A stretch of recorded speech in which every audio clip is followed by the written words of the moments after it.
जन्म लिया था उस समय जितनी आयुष्य थी अभी नहीं है, और सत्संग में आए थे उस समय जितनी श्वास और उम्र थी वो अभी नहीं है, और अभी बैठे हो जितना आपका जीवन है वो सत्संग पूरा होते समय उतना नहीं रहेगा, 1.5 घंटा 2 घंटा कट जाएगा। क्या हाल चाल है? सच पूछो तो मर रहे हैं, कोई कहराते हुए मर रहे हैं तो कोई हंसते खेलते भ्रमित होके मर रहे हैं कि हम सुखी हैं, हम मौज में हैं। काय के सुखी, काय के मौज में? बोले सुविधा मिल गई, तो शरीर को सुविधा मिल गई तो मान लेते हम सुखी हैं, असुविधा हुई तो बोलते दुखी हैं। अरे अपना हालचाल का पता ही नहीं है। सही बात तो यह है कि अपने आपका पता ही नहीं है, हालचाल का क्या बोलना। भाव किसको बोलते?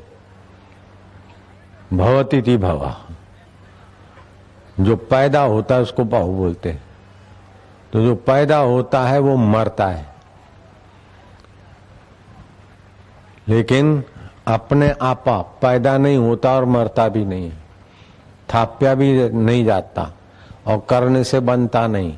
आत्मा थाप्या न जाई कीता न होई, आपे आप निरंजन सोई, जिन सेव्या तिन पाया मान, नानक गावे गुण निधान।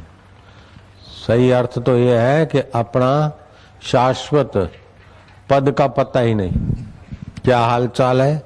बस शरीर को मैं और वस्तुओं को मेरा मान के, शरीर ठीक ठाक है तो बोले मैं मौज में हूँ, वस्तुएं का ढगला हो रहा है बोले मैं ठीक हूँ। ठीक क्या है? टेंशन में है, चिंता में है, चली न जाए। और जो पैदा हुआ है वो मरेगा, रोज मर रहे हैं, चाहे बापू जी हो चाहे बेटा जी हो। क्या हाल चाल है? मर रहे हैं, सच्ची बात यह है। और जो मिला है वो भी नष्ट हो रहा है, धीरे धीरे हुए चाहे तेजी से हुए, छूटने के तरफ जा रहा है। और बल होता है तो बोलते हैं हमारे लिए बल है। जो अपने लिए बल को मानता है वो निर्बल हो जाता है। बल है समाज की, संसार की सेवा करने के लिए, विश्वास है भगवान के लिए, और ज्ञान है अपने लिए।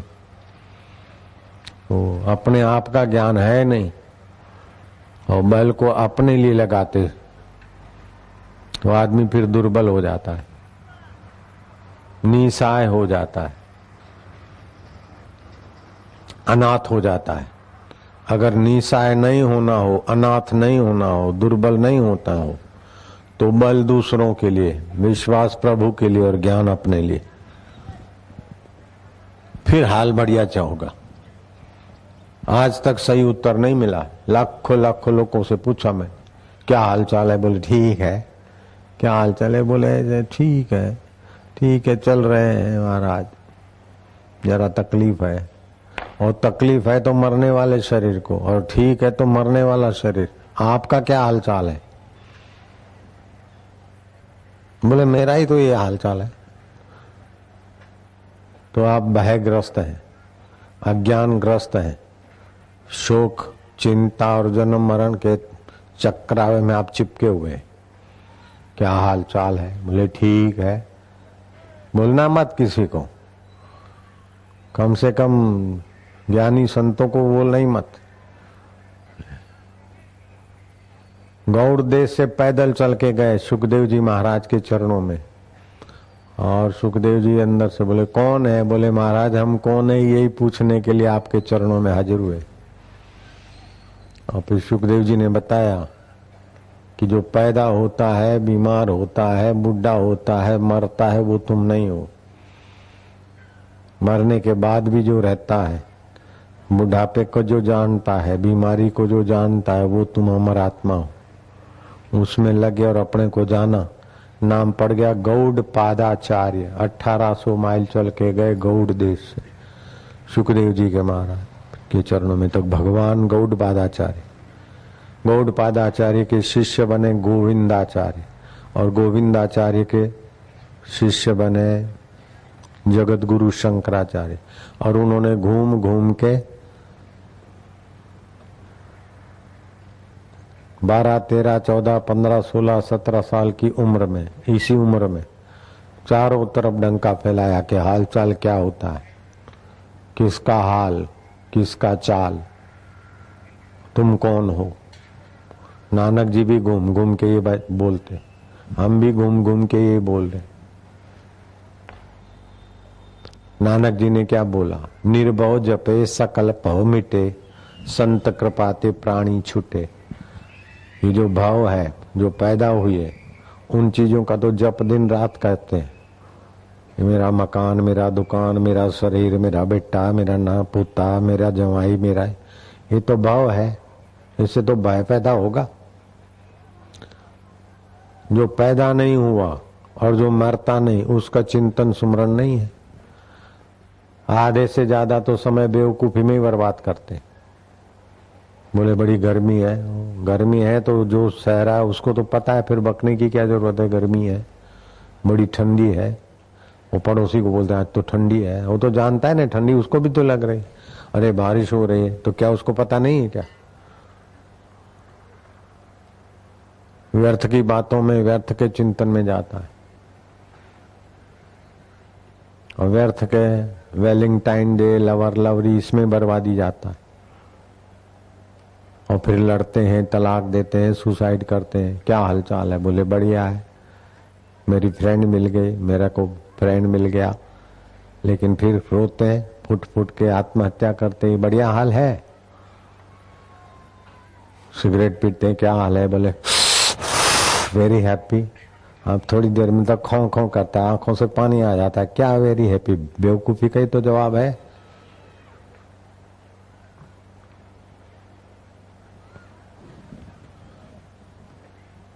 एकदम नया धड़ाका है आज शिविर के निमित्त। और कुरुक्षेत्र, धर्म क्षेत्र कुरुक्षेत्र, धर्म क्षेत्र कुरुक्षेत्र में मेरे बेटे और पांडु के बेटे गए तो क्या किया उन्होंने, क्योंकि धर्म क्षेत्र है, हो सकता है कि वहां विचार ऊंचे हो गए हों।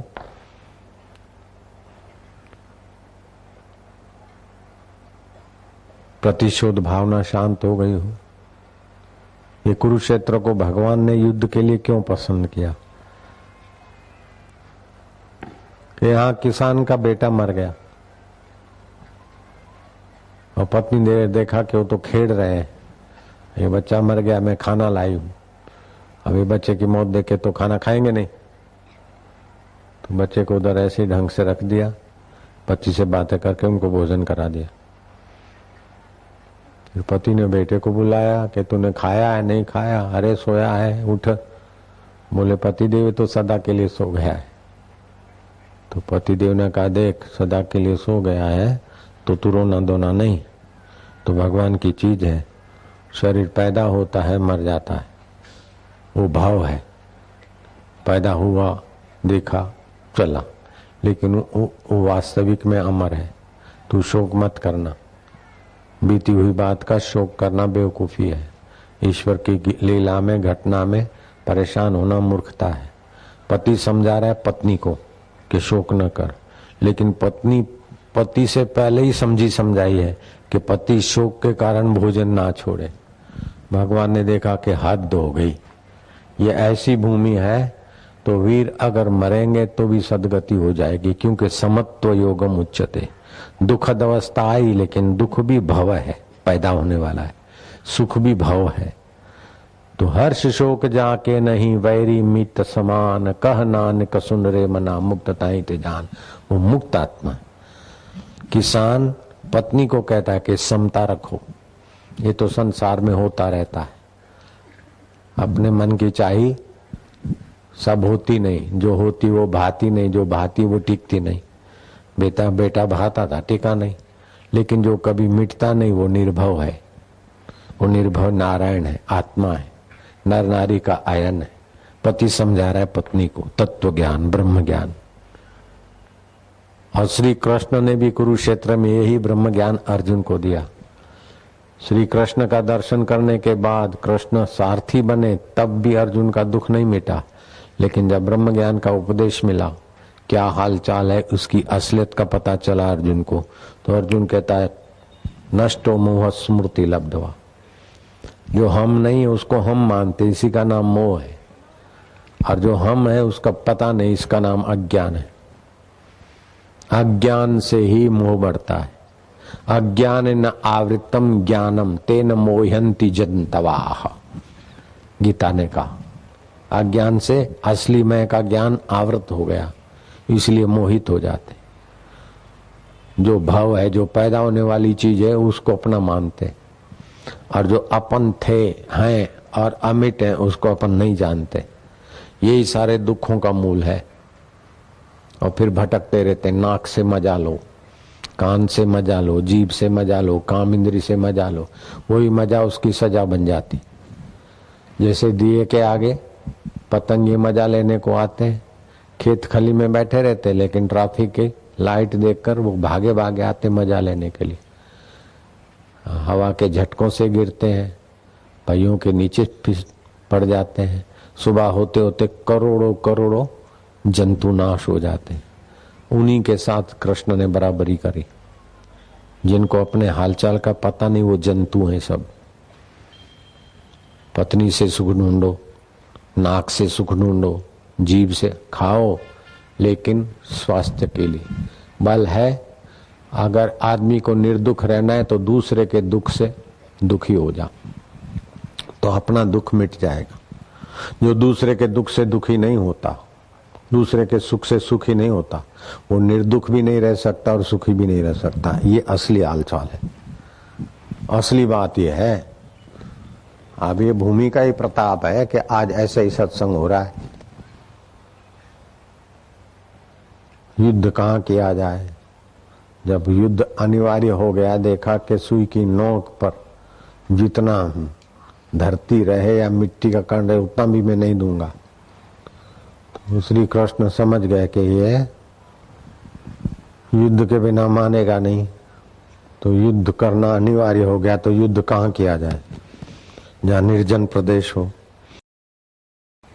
और निर्जन प्रदेश तो कई राजाओं का था, लेकिन वहाँ पानी की सुविधा हो, लकड़ियां हो।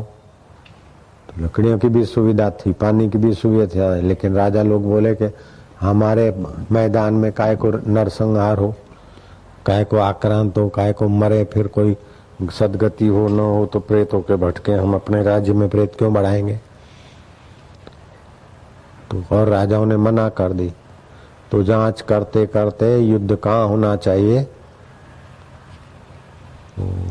विचारवान मंत्री और युद्ध के जानकार घूमते घामते इस क्षेत्र में आए और जांच किया कि इसकी किसकी मालिकी है।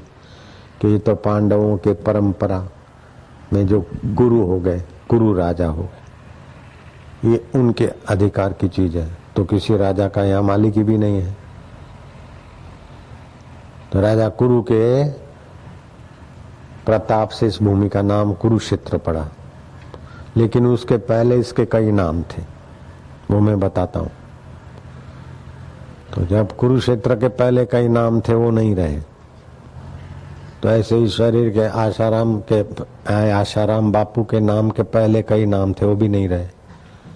आसूमल बोलते थे, आशाराम महाराज बोलते थे, भगवान बोलते थे, सब बदल गया। जब शरीर बदलने वाला है तो नाम भी बदलते रहे, तो क्या फर्क पड़ता है? कोई कुछ भी कह दो। तो बदलने वाले शरीर के नाम के लिए तख्ती लगे, क्या हाल चाल है कि मेरे नाम का ये है, मेरे नाम का वो है। बहुत बुरा हाल है। क्या हाल चाल है? अज्ञान गया नहीं, सेवा का भाव जगा नहीं, मरने वाले शरीर के तख्ती लगे, इसलिए मैं 10 लाख रुपया दूंगा, सत्संग हाल बनाओ, मैं बापू जी का नाम लगे, ऐ करूंगा, ऐ करूंगा। तो कुछ नहीं जाना आपने। थाप्या न जाय कीता न होई, आपे आप निरंजन सोई, जिन सेव्या तिन पाया मान, नानक गावे गुण निधान। जिसकी स्थापना नहीं कर सकते, जिसको बना नहीं सकते, जिसको पैदा नहीं कर सकते, जिसको मिटा नहीं सकते, उस आत्मा परमात्मा का चिंतन सेवन करो, तो फिर आपका तो दीदार करके आपको मत्था टेक के देवता अपना भाग्य बना लेगा। ऐसा हालचाल असली हालचाल है भांजे। वो भांजे को ऐसा ज्ञान नहीं मिला था जो हमारे भांजों को दे रहा हूं। नारायण नारायण नारायण, कमर सीधी, गर्दन सीधी। ये बच्चों को इसीलिए सुना रहा हूं कि देर सबेर अपना उद्देश्य ऊंचा रख दे। लक्ष्य न ओझल होने पाए, कदम मिलाकर चल, सफलता तेरे चरण चुमेगी, आज नहीं तो कल। एक होता है शरीर से पिता माता बेटा बेटी, शरीर का संबंध है, वो तो नश्वर है। दूसरा होता है मंत्र से संबंध, भावना से, वो तो अमर होता है। गुरु का शरीर ना हो, चेले का शरीर ना हो, चेला गुरु दूर हो, तभी भी बाप और बेटे का संबंध पावरफुल रहता है। सपने में बातचीत होती, मदद होती, अनुष्ठान में मदद होती। समझ गए? हाँ, तो शरीर के बाप तो लाखों लाख हो जाते हैं, अगले जन्म के बाप और कोई होंगे, 4 पैर वाले के, 2 पैर वाले के, 6 पैर वाले। इस जन्म के बाप 2 पैर वाले, लेकिन ब्रह्मज्ञानी बाप तो एक का ही होता है। जब तक ब्रह्म ज्ञान नहीं हुआ तब तक उसी बाप की कृपा चमकती। अब ब्रह्म ज्ञान हो गए तो स्वयं ही बन गया बापू जी। अब क्या हाल चाल है बोलो? है। क्या हाल चाल है? आज तक अंधेरे में ही बोल रहे थे, बोलो। आज ज्ञान का प्रकाश मिला। जब भी कोई हाल चाल पूछे तो व्यवहार में कह देना ठीक है, ऐसा है, बाकी अंदर समझना कि तो मरने वाले शरीर के हाल चाल पूछ रहे। मेरा हाल तो वही है जो पहले था, अब भी है, बाद में रहूंगा। हम है अपने आप, हर परिस्थिति के बाप। ये हाल चाल है, असली बात ये है। ओम नमो भगवते वासुदेवाय। ऐसा ज्ञान किसी जन्म में सुना था क्या? अगर सुना होता तो अभी जन्म लेके दुख नहीं भोगते। इस जीवन में भी ऐसा ज्ञान सुना था क्या? मेरे किसी कैसेट में या किसी जगह सुना था क्या? क्या हाल चाल और फिर ये ज्ञान प्रकट हो जाए, ऐसा सुना था क्या? ये कुरुक्षेत्र का देखो धड़ाका है कि नहीं है? एकदम नया पेटी पैक प्योर माल कुरुक्षेत्र में। नारायण हरि बोलो ना, कंजूसी क्या करते हो? नारायण हरि, नारायण हरि, नारायण हरि। तो एक होता है अपने आप विवेक से, विचार से, या संसार की नश्वरता समझ के, या कोई आफत आई हो ऐसे, उस आफत के कारण भगवान के तरफ लग जाए। दूसरा होता है कि भगवान अपने तरफ से बुला ले। जैसे गौरांग थे तो बोले मुझे कृष्ण बुला रहे, और उनको सुनाई भी पड़ता था। घर में थे तब भी सुनाई पड़ता था, मुझे कहता है कृष्ण कहता है। तो जाके जगन्नाथ जी मंदिर में तुमने बुलाया, मैं आ गया हूं। फिर जगन्नाथ मंदिर से जब लौटे तो शिष्यों ने कहा गुरुजी अब परीक्षा नजदीक आ रही, आप पढ़ाइए। बोले अभी हमसे काम नहीं होता है, उसने दिल मेरा ले लिया। उसने माना उस बंसीधर ने मेरा दिल ले लिया, अब मैं नहीं कर सकता हूँ। बोले गुरुजी फिर भी आप जैसे न्याय शास्त्र के आचार्य आप नहीं पढ़ाओगे तो हम तो क्या पता कैसे मार्क आए। बहुत आग्रह किया तो पढ़ाने बैठे। और कैसा पढ़ाए? बोले देखो, पृथ्वी का आधार जल है, जल का आधार तेज है, तेज का आधार वायु है, वायु का आधार आकाश है, आकाश का आधार महतत्व है, महतत्व का आधार प्रकृति है, और प्रकृति माना शक्ति, शक्ति का आधार परब्रह्म परमात्मा है। परमात्मा और परमात्मा की शक्ति एक ही रूप है। उसको जो जानता है वो न्याय है, बाकी सब अन्याय है। तो बोले गुरुजी हम पेपर में क्या लिखे? बोले यही। तो बोले गुरुजी हम तो नापास हो जाएंगे। तो परमात्मा को जानना न्याय है, बाकी सब अन्याय है। अपने साथ भी अन्याय, समाज के साथ भी अन्याय। ईश्वर को जाना तो न्याय, बाकी सब अन्याय। तो गुरुजी ये लिखेंगे तो हमारे बोले संसारी में पेपर में तो न पास हो जाओगे, लेकिन उसके पेपर में तो पास हो जाओगे। कृष्ण कृष्ण करके वो तो टप टप आंसू बहाते रहे और उसके प्यार में खो गए। शिष्यों ने देखा कि अब गुरुजी संसारी विद्या पढ़ाने के रास्ते से ऊपर उठ गए। ऐसे ही बुद्ध को, सिद्धार्थ को सारी सुविधाएं थी, लेकिन कोई बुला रहा है मेरे को, कोई बुला रहा है लगता था, और वो फिर राजपाट वैभव सब छोड़ के चल दिए। ऐसे गोपियों को बंसीनाद सुनाई पड़ा। सूरत वरधनम शोक नाशनम, शोक नाश हो गया और सुरता जाग गई। फिर गोपियों को घर का काम, मक्खन, बाल बच्चे, पति, पति का मस्का पालिश सब फीका लगने लगा। ये तो हाड़ मास के शरीर का एक दूसरे का शोषण होता है। हम तो अधरा अमृत का पान करना चाहते हैं। ये तो धरा का विकारों का सुख है।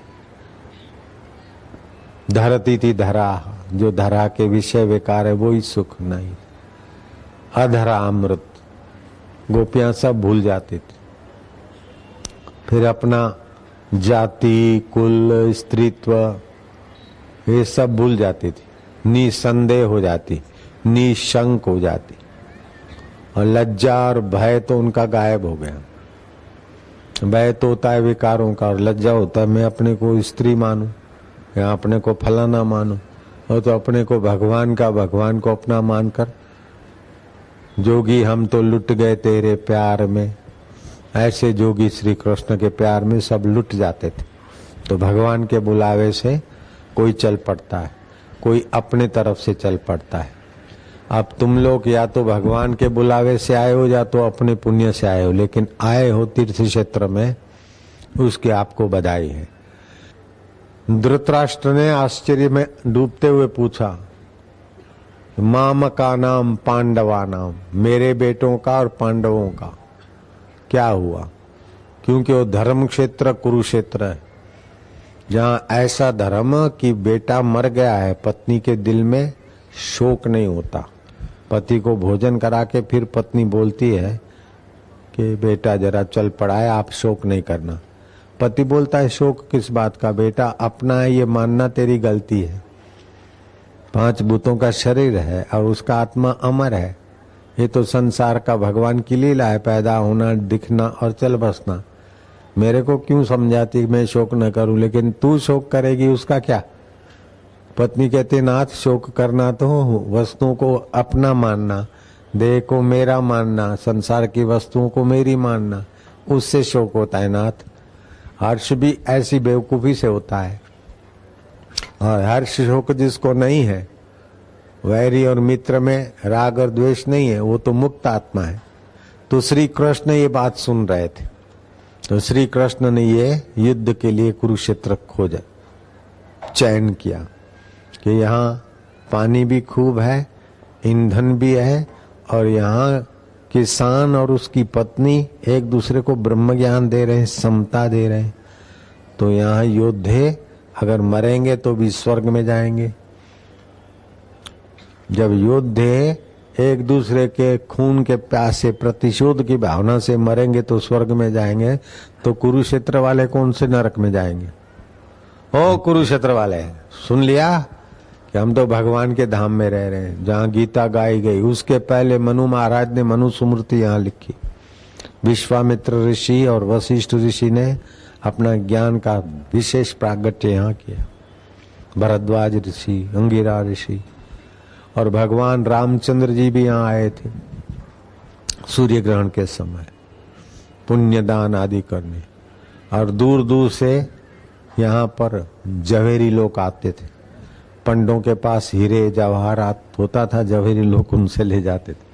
पंडे लोगों की जेबें खाली करवाते थे, फिर पंडों की जेबें जवेरी खाली करवाते थे। और व्यवस्था बहुत सुंदर थी। ये तो अभी छोटी जगह हो गई।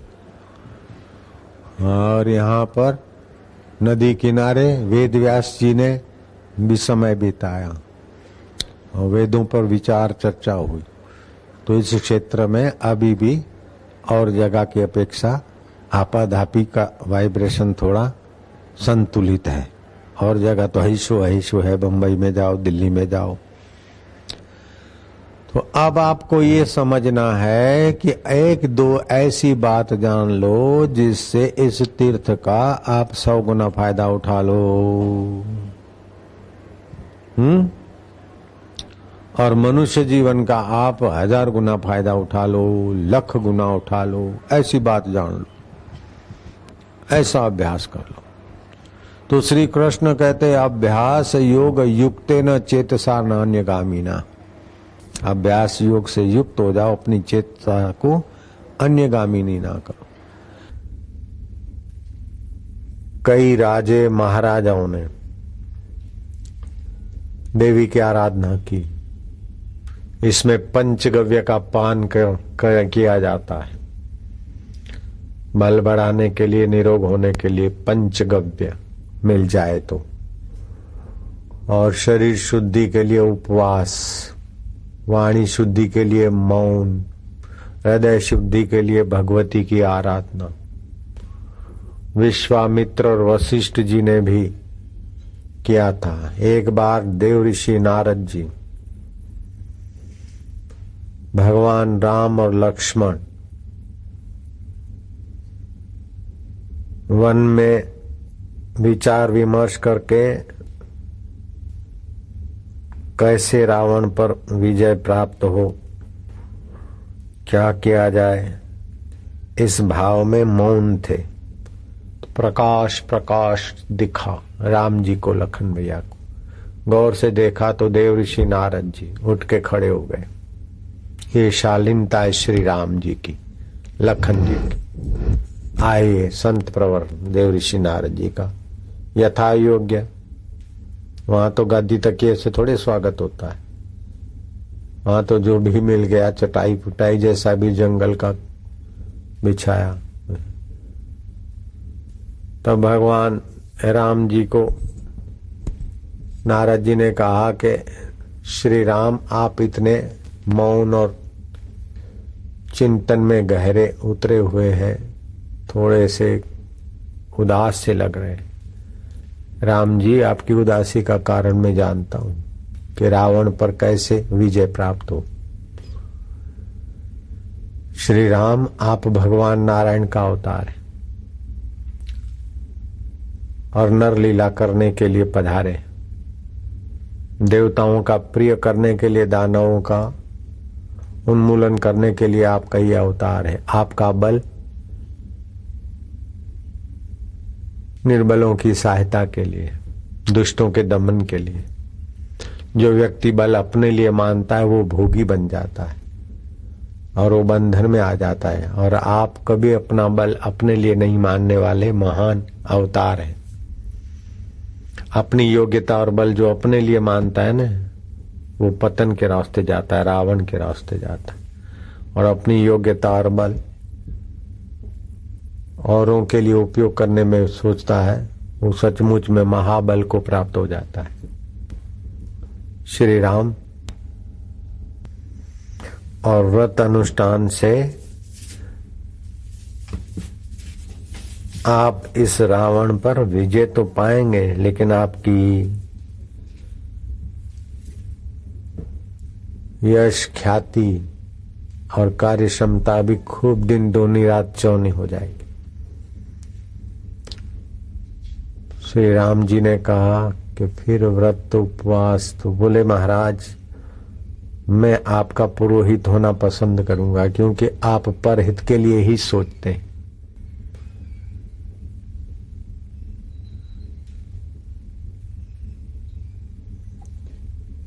तो मां भगवती जो आद्य शक्ति है, उसके लिए व्रत, उपवास, पूजन आदि की विधि मैं करवाता हूं।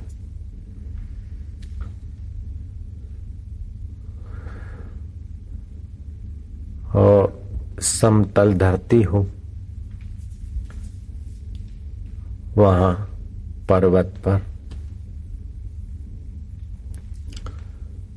समय पाकर नारद जी ने भगवान राम को और लक्ष्मण भैया को नौरतों के व्रत, उपवास और पूजा विधि से संपन्न किया। उसके बाद रावण पर लड़ाई हुई, में सफलता हुई।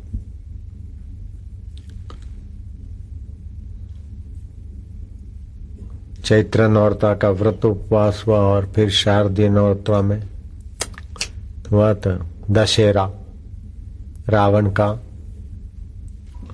हर 12 महीने दे दशहरा को रावण को जलाया जाता। रावण माना अपने बल का अपने लिए उपयोग और भाव को मैं मानना। जो पैदा हुआ उस शरीर को मैं मानते हैं, पैदा होने वाली वस्तुओं को मेरा मानते हैं। मिटने वाले शरीर को मैं मानना, मिटने वाली वस्तु व्यक्तियों को मेरा मानना, वो भाव बंधन में पड़ता है। लोग गाते हैं,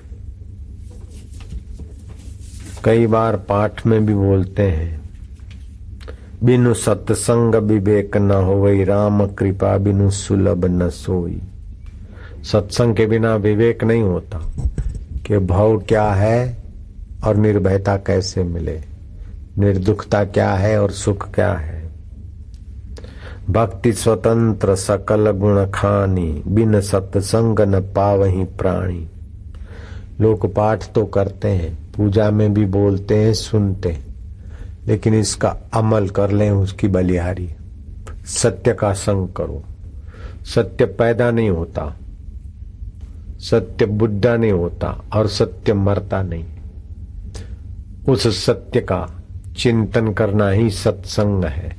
उस सत्य को अपना आपा मानना ये सत्संग है। और असत शरीर को अपना आपा मानकर फिर सब कुछ करते रहो तो भी असत संग है। तो बिनु सत्संग विवेक न हुई बोल देते, पाठ पढ़ लेते, लेकिन सत्य का संग करने का प्रयास कब करेंगे।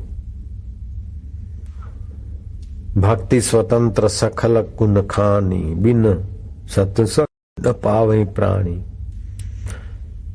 वस्तु, योग्यता, सामर्थ्य, संपत्ति का बल ये शरीर की जाति का है। आपकी जो वस्तु है, जो योग्यता है, जो शरीर का बल है, वो शरीर जाति का है, इसलिए और शरीरों के हित में इसको लगा देना चाहिए। कर्तव्य, ज्ञान, ईश्वर विश्वास में आस्था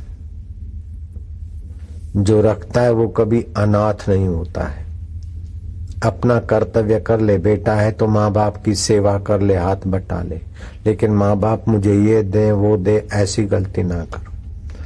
माँ बाप है तो बेटे को पढ़ा लिखा कर संस्कारी बना ले, लेकिन बेटा हमको सुख दे इस चक्कर में मत पड़ो, नहीं तो दुखी होना पड़ेगा। अपना कर्तव्य निभा लो इस मिटने वाले शरीर से। और आपको कुछ नहीं चाहिए सुखी होने के लिए, स्वतंत्र है। भक्ति स्वतंत्र सकल गुण खानी, जिससे कभी आप विभक्त नहीं हो सकते, उसका ज्ञान में टिके रहो। श्वास अंदर जाए तो सो, बाहर आए तो हम। मैं वही हूं जो हर परिस्थिति को जानता है, जो अमिट है, जो अच्छेद्य है, अदायी है, अशोषित है। नैनम छिद्यति शस्त्राणि नैनम दाहति पावक। अस्त्र शस्त्र से जो मरता कटता नहीं वो मैं हूं। अग्नि से जो जलता नहीं वो मैं हूं। हवाओं से जो सूखता नहीं और पानी में जो डूबता नहीं वो मैं हूं। आकाश हवाओं से सूखेगा नहीं, पानी में डूबेगा नहीं। इससे भी सूक्ष्म स्वरूप व्यापक ब्रह्म स्वरूप मेरा आत्मा है। ओम आनंद, ओम शांति, सो हम चैतन्यो हम। दूसरों के दुख से चित्त द्रवित हो जाए। बुद्धि बल है, शरीर बल है, धन बल है, ये अपने लिए नहीं, अपने लिए तो सत्य का संग है। तो बोले महाराज फिर खाएंगे क्या? ओहो, एक मोपेड काम में आती है, कार काम में आती है, या कोई चदरिया काम में आती तो उसको भी संभालने वाले मिल जाते हैं। तो समाज की उदारता तुम्हारे आगे पीछे होगी, ईश्वर की उदारता, प्रकृति की उदारता। आप अपनी योग्यता बहुजन हिताय बहुजन सुखाय और अपने को ईश्वर में लगा दो तो आपकी शक्ति अमाप होने लगेगी। बिना प्रयास से आप सुप्रसिद्ध होने लगेंगे। अनायास दिव्य ज्ञान, दिव्य शक्तियां आपके अंदर प्रकट होने लगेगी। अपनी योग्यता दूसरों की सेवा में लग जाए तो फिर ये शरीर की योग्यता की सुरक्षा के लिए तो समाज रूपी देवता आगे पीछे घूम रहे। बापू जी के लिए कर ले, ये कर ले, वो कर ले। जब बापू जी से फायदा होता है तो बेटे जी कहाँ चुप बैठेंगे। तो लोग हमारी सेवा करें, उस भाव से सेवा किया तो सेवा नहीं दुकानदारी है। लोग चाहे कुछ भी दे, हम उनको उनका शारीरिक स्वास्थ्य, मानसिक प्रसन्नता, बुद्धि का विकास, ज्ञान का विकास, उनके दुख की निवृत्ति और उनके सुख की प्राप्ति में जितना भी अपने पास योग्यता है उसको खर्चो। योग्यता खूटेगी नहीं और बढ़ेगी, दिव्य समझ आएगी, दिव्य शक्तियां तुम्हारे साथ लग जाएगी, ईश्वर की रिद्धि सिद्धि और ईश्वर का ईश्वरत्व तो तुम्हारे साथ जुड़ जाएगा, ब्रह्म का ब्रह्मत्व तो तुम्हारे हृदय में प्रकट हो जाएगा। ये एकदम ऊंचे में ऊंची बात है। यही बात श्री कृष्ण ने अर्जुन को समझाई थी और अर्जुन निशोक हो गया। अपने लिए युद्ध करने वाला कौरवों का, दुर्योधन का रास्ता अलग था और धर्म के लिए युद्ध करना पांडवों का अपना रास्ता था। फिर भी उतार चढ़ाव तो आते। अर्जुन की मृत्यु हो गई थी, कौन से योद्धा के द्वारा? बोलो। अर्जुन मर गए थे एक बार, कौन से योद्धा के द्वारा अर्जुन की मृत्यु हुई थी? बोलो। अरे अर्जुन के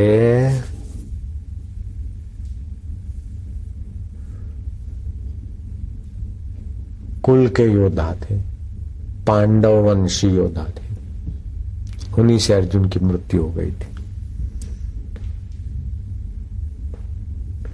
उसका नाम था प्रभुवाहन।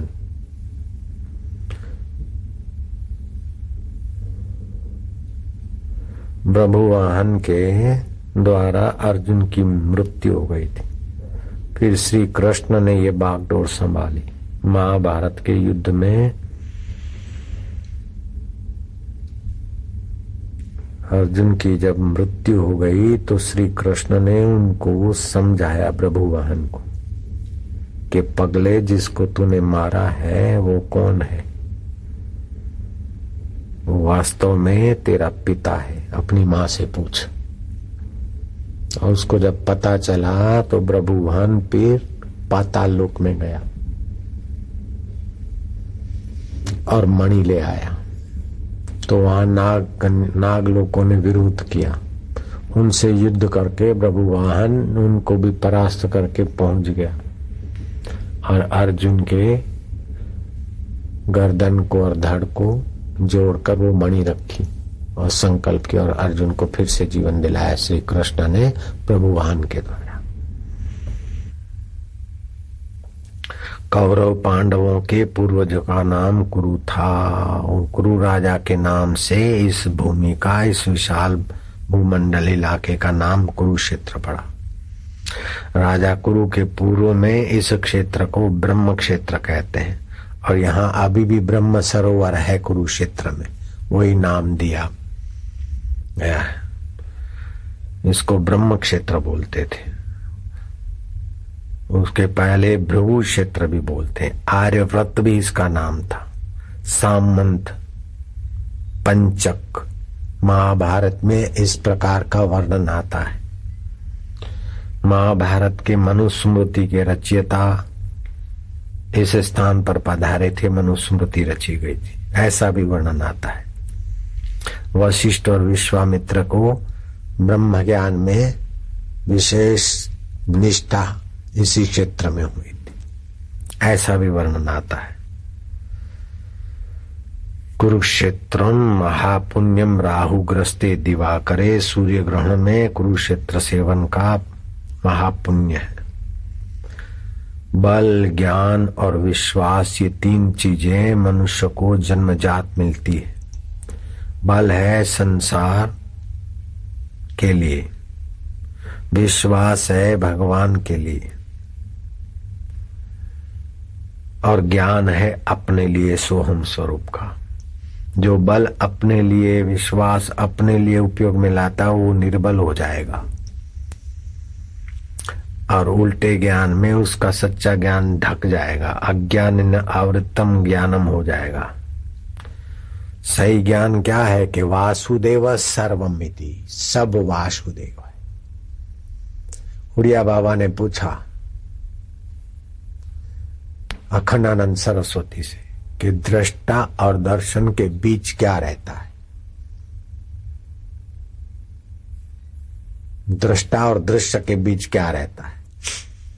तो अखंडानंद ने सच्चाई से लिखा कि मैंने कहा दृश्य और दृष्टा के बीच दर्शन रहता है। बोले गलत। दृष्ट और दृष्टा के बीच दर्शन नहीं रहता, लेकिन दृश्य और दृष्टा के बीच अज्ञान है, इसलिए दर्शन रहता है बोलते हैं। वास्तव में दृश्य दृष्टा का ही विवर्त है, ये ज्ञान के अभाव में दर्शन दिखता है, वास्तव में दर्शन नहीं है। कितनी ऊंची बात कुरुक्षेत्र में आप हम समझ रहे, सुन रहे, सोच रहे, ये बहुत ऊंची बात है। वासुदेव सर्वमिति, सत्य स्वीकार करो तो सब वासुदेव है। जब सब वासुदेव है तो किसका बुरा चाहोगे, किसका बुरा सोचोगे, किसका बुरा करोगे? किसी का बुरा सोचना नहीं, किसी का बुरा चाहना नहीं, किसी को बुरा बोलना नहीं, किसी का बुरा करना नहीं। ये संसार की बड़े में बड़ी सेवा हो गई। ओ हक दूजे दा मार मार के बन गए लोग अमीर। लोग कहे ये रब दी माया, मैं कहनो अनिया वेख मैं झूठ बोलिया। हक दूजे का मार के लोग अमीर होते हैं, तो हक मारने वाले तो कई लोग छुपे हैं। हक मार के बम ब्लास्टिंग करके भी अमीर बनना चाहते तो कौन अमीर रहे, कौन चैन से जीता है? अमीर तो वो है जिसको बढ़िया नींद आती है, बढ़िया स्वास्थ्य है और लोग देखकर आनंदित होते, उल्सित होते, वो अमीर है। राम जी निकलते हैं तो राम जी आए, राम जी आए, राम जी आए, लोग उल्सित होते हैं, स्वागत करते। कृष्ण निकलते, श्री कृष्ण आए, कृष्ण आए। गाय चारा चुगना भूल जाती है और बछड़े साको दूध पीना भूल जाते, और माइया लिपण करते, रसोई बनाते बनाते बाहर आते, श्री कृष्ण आए, आनंदित हो जाते। और जब कंस निकलता, अरे कंस आयो, कंस आयो, कमरों में बंद हो जाते, घर में बंद हो जाते। राम जी आए तो लोग देखने को निकलते, और रावण आयो तो रावण के लंका अंदर घुस जाते थे। तो हक दूजे दा मार मार के बन गए लोग अमीर। ऐसे अमीर जो हक मारते, उन अमीरों को कोई प्रेम नहीं करता, कोई मान नहीं देता। अमीर तो वो है जो अपने अधीनस्थों को विद्या से, औषध से, अन्न से तृप्त रखे। अपने बल का, अपनी बुद्धि का बहुजन हिताय, बहुजन सुखाय उपयोग करता, उसी की अमीरी टिकती है। और दूसरों का, लेबर का, गरीबों का हक मारकर जो अमीर बनते हैं, वो तो रात को बेचैन होते, नींद आराम हो जाती उनकी। देश परदेश में पैसा चुरा के रखते हैं, लेकिन दवाइयां और ऑपरेशनों में वो बेचारे इतने परेशान होते, उससे तो उनका लेबर सुखी रहता। किसी की लड़की भाग गई, किसके लड़के ने दूसरी जगह शादी कर दी, किसी उसके पैसे मर गए। ये ऐसे जो दूसरों का हक मार के मौज मारते, उनको तो मुसीबतें बेचारे पीछा नहीं छोड़ती। दूसरे का हक छीनकर रावण अमीर बन गया था, और दूसरे के हक की रक्षा करके एक राजा था। उस राजा ने अपना खेत खली खेड़ता था, अब प्रजा का हक प्रजा की सेवा में लगा। जैसे राजेंद्र बाबू 18 रुपए की चप्पल लाए रांची में, बोले नहीं वो 11 वाली ले आओ। बोले आप राष्ट्रपति बन गए तो क्या है, प्रजा का हक क्यों छीनो, क्यों मारूं? मैं राजेंद्र बाबू को अमीर कहूंगा। जयराम जी की बेवकूफी से आ जाता है दुख। तो अगर ज्ञान के प्रकाश से देखो तो दुख टिक नहीं सकता। मेरा बाप मर गया, मैं तो अनाथ हो गया। अरे जगत का बाप तेरे साथ है बेवकूफ। मेरा पति मर गया, मैं तो अनाथ हो गया। अरे जगत का नाथ तेरे साथ है बेटी, काय को रोती है? बेवकूफी का दूसरा नाम है दुख। बिना बेवकूफी के दुख आ नहीं सकता, आ गया तो टिक नहीं सकता। नासमझी का नाम दुख होता है, समझदारी से दुख टिकता ही नहीं। वेदांतिक समझदारी। अगर कोई बोले मैं दुखी हूं तो ये मानना पड़ेगा उसको कि मैं ना समझूं। कोई बोले मैं दुखी हूं तो ये मानना पड़ेगा कि आप ना समझ हो। अरे आपका मैं तो सत्य है, चित्त है, आनंद स्वरूप है, उसमें दुख की तो जरा भी गुंजाइश नहीं है। आप जब असत शरीर को, दुख रूप शरीर को, नश्वर वस्तुओं को मैं और मेरा मानते हैं, तभी दुख होता है। बेटी की शादी नहीं हो रही है, बड़ी दुखी हूं। सुबह 4 बजे आई, रो रही थी माई का पति भी रो रहा था, बेटी भी मायूस और बेटा भी मायूस। सुबह 4 बजे मैं सैर करने को निकला तो हथा जोड़ी खड़के 2-3 परिवार, बापूजी नहीं मिलते तो चलो सुबह 4 बजे का। कितने बजे आए भगवान जाने, 4 साढ़े 4 को तो मैंने देखा। मैं तो घूम घाम के आया, फिर उन्होंने यूं कर, तो उनका हाल सुना तो वो बेटी की शादी नहीं हो रही। 2 परिवार वाले ये रो रहे थे। अब बेटी की शादी हो ये चिंता करने से हो जाएगी क्या? अब बेटी मेरी है, इसकी शादी। और ऐसा बोलने से बेटी भी मायूस कि ये मेरे को निकालना चाहते और कुछ होता नहीं है, तो बेटी भी परेशान। अब बेटी परेशान होने से बेटी की जो कुदरती हास्य, कुदरती स्वास्थ्य वो भी सुगड़ जाएगा।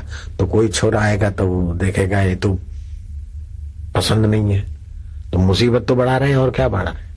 मैंने उनके बेटे बेटियों को कहा कि माँ बाप को बोलो चिंता ना करें, तुम मेरे पास आ जाओ। तुम इनके बेटे बेटी हो भले बाहर से, तुम मेरे बेटे बेटी हो, चिंता छोड़ो। इनको तो झांझ ला के दे दो, बजाया करें, ये भजन करने का समय। दोनों परिवार वालों के बच्चों को मैंने कह दिया कि इनको तो मंजीरा ला के दे दो। 50 साल की उम्र है, रिटायर होने की तैयारी है, मंजीरा बजाओ। जो कुछ है भगवान का है, बेटे भी भगवान के, बिट्टी भी भगवान की, शरीर भी भगवान का, दुनिया भी भगवान की। तेरा भाणा मीठा लागे, जय सिया राम, जय जय सिया राम। जो तिद भावे बल्लीकार, हरे राम हरे कृष्ण। इतना लंबा तो वहां भाषण नहीं दिया था, अभी हम मिला रहा हूं कुछ। मेरा बेटा, मेरी बेटी, इसकी शादी हो जाए, ये हो जाए, वो हो जाए। अरे मैं क्या, अगर 2 महीने 4 महीने जल्दी शादी हो जाएगी तो क्या मुसीबत मिट जाएगी? फिर जमाई मुसीबत लाएगा, ए नहीं है, फ्रिज दे दो, ए मोटरसाइकिल लेके दे दो, ए मारुति लेके दे दो। मुसीबत एक कंधे से हटी तो दूसरे कंधे पे रखना चाहते हो। मुसीबत मिट जाती है क्या बेटी की शादी होने से, बेटों की शादी होने से? अगर मुसीबत मिटी है तो सब जिनके बेटे बेटियों की शादी हो गई वो मुसीबत रहित हो जाए।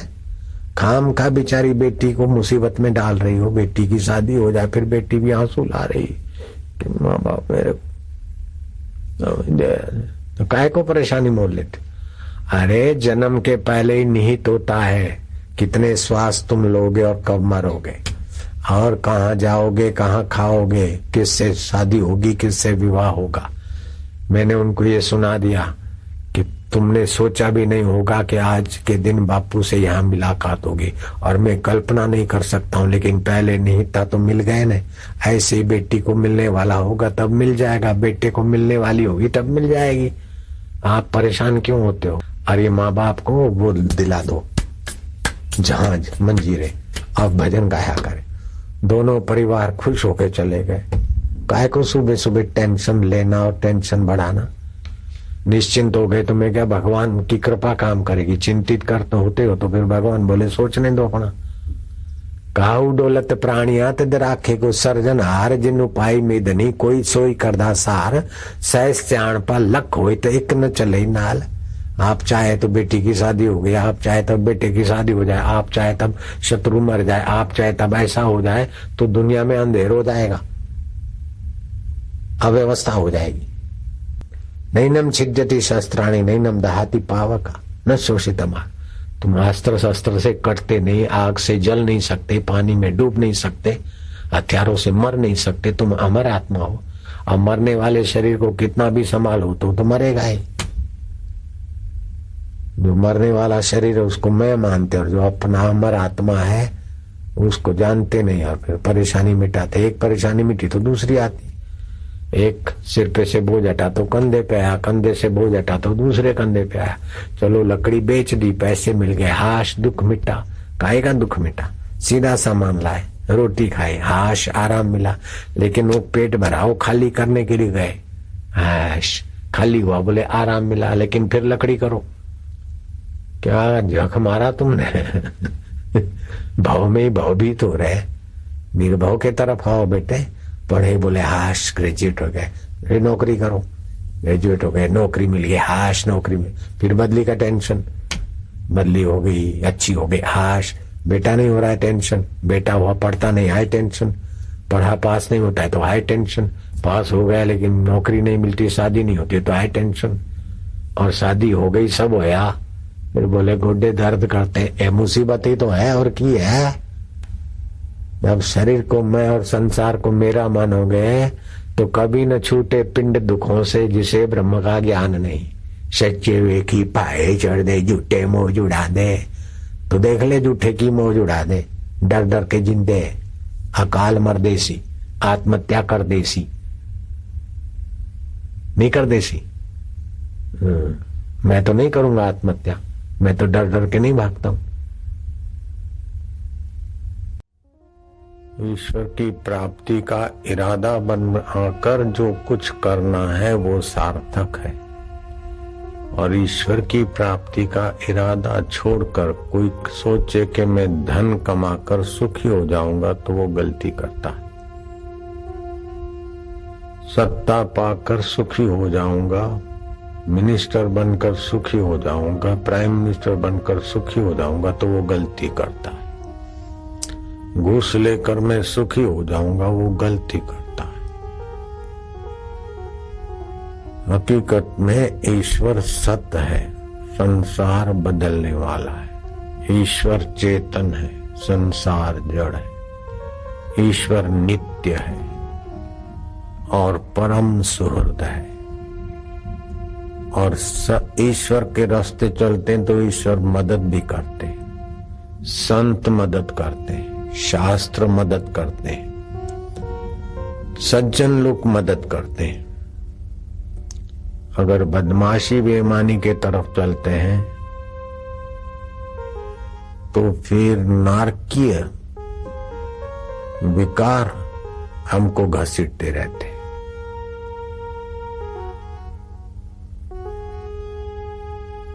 तो एक बार इरादा पक्का कर ले कि मुझे ईश्वर प्राप्ति करनी है, तो संसार की सफलताएं जैसे मनुष्य के पीछे उसकी छाया, ऐसे ही संसारी सफलताएं उसकी दासी हो जाती। लेकिन संसारी सफलताएं मेरी दासी हो जाए इस भाव से नहीं, मुझे ईश्वर पाना है जो नित्य है, मेरे साथ है। दुख चला जाता है, सुख चला जाता है, बचपन चली जाती है, किशोरावस्था चली जाती है, चिंता चली जाती है, खुशियां चली जाती है, फिर भी जो सदा रहता है उस परमेश्वर आत्मा को मुझे पाना है। ये पक्का इरादा करने वाले को God helps those who helps themselves।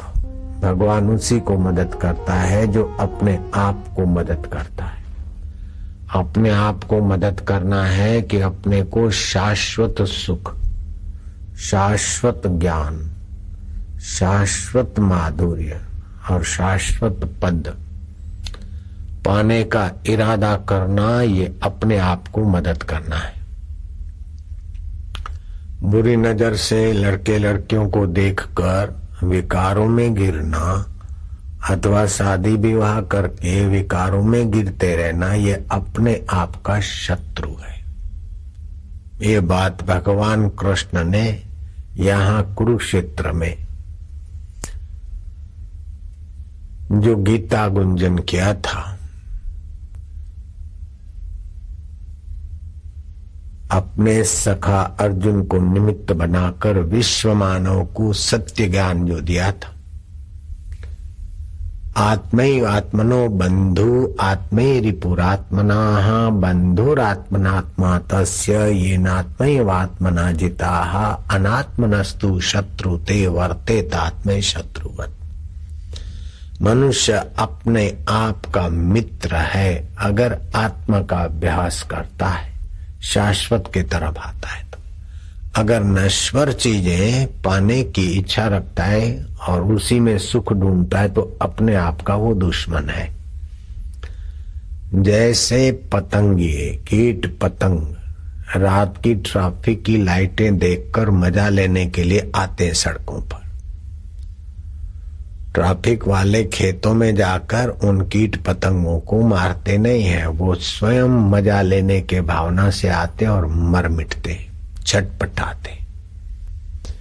ऐसे ही मनुष्य जितना जितना संसार का ऐश आराम मजा ढूंढता है, उतना ही वो जल्दी बीमार होता है, जल्दी अशांत होता है, जल्दी भयभीत होता है, जल्दी दुखी होता है, जल्दी चिंतित होता है, जल्दी मरता है। हाँ, किसी महापुरुष का आयुष्य ही कम है। शंकराचार्य आए थे 16 वर्ष का आयुष्य लेकर, लेकिन देवी कार्य करने से भगवान वेद व्यास जी उन पर प्रसन्न हो गए, प्रकट होकर शास्त्रार्थ किया और उन्होंने सत्य ज्ञान फैलाने की जो सेवा की, तो भगवान व्यास जी प्रकट होकर उनसे शास्त्रार्थ करने से प्रसन्न हुए, तो फिर वरदान दिया कि तुम्हारे अभी और जरूरत है, 16 साल तुम्हारी आयुष्य तो पूरी हो रही है, मैं 16 साल और बढ़ा देता हूं। तो आज जगत गुरु शंकराचार्य की उम्र 32 वर्ष हो गई। ऐसे स्वामी विवेकानंद की श्वास उम्र हमारे श्वासों पर होती है। 21,600 श्वास रोज खर्च होते, समझो 2 खरब 3 अरब 12 करोड़ 3,23,772 श्वास लिखे हैं, तो अपन 73 नहीं ले सकते।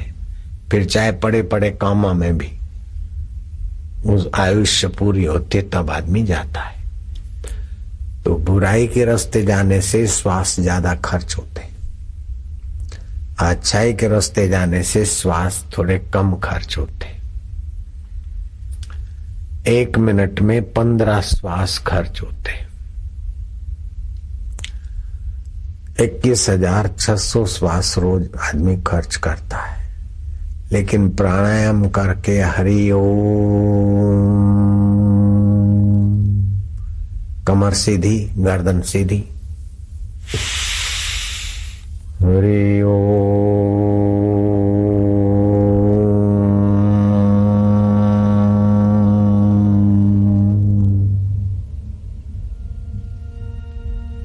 फिर सामने भगवान के सामने, गुरु के सामने, अथवा अपने नासाग्र दृष्टि भ्रूमध्य में अगर देखता है, तो उसका मन शांत होने से श्वास का आना जाना भी कम होगा। तो 1 मिनट में अगर 10 श्वास खर्चता है, तो 1/3 आयुष्य बढ़ गया। और भी एकाग्र होता है, तो 1 मिनट में अगर 5 श्वास तक की समाधि का अभ्यास है, तो उसका आयुष्य जितना लेकर आया है श्वास, समझो वो 13 साल जीने वाला है, तो 39 साल जिएगा अगर शांत आत्मा हुआ। तो इंद्रियों का स्वामी मन है और मन का स्वामी प्राण है।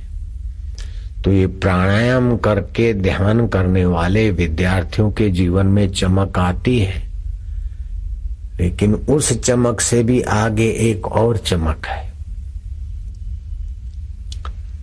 बिना पढ़े लिखे भी दिव्य शास्त्र और दिव्य ज्ञान आ जाए, और उसके आगे भी एक चमक है कि दिव्य ज्ञान और दिव्य शास्त्र का रहस्य प्रकट हो जाने के आगे भी एक और है कि अपने आत्मा परमात्मा को पाकर जीवन मुक्त हो जाए, देवता उसका आदर करने लगे।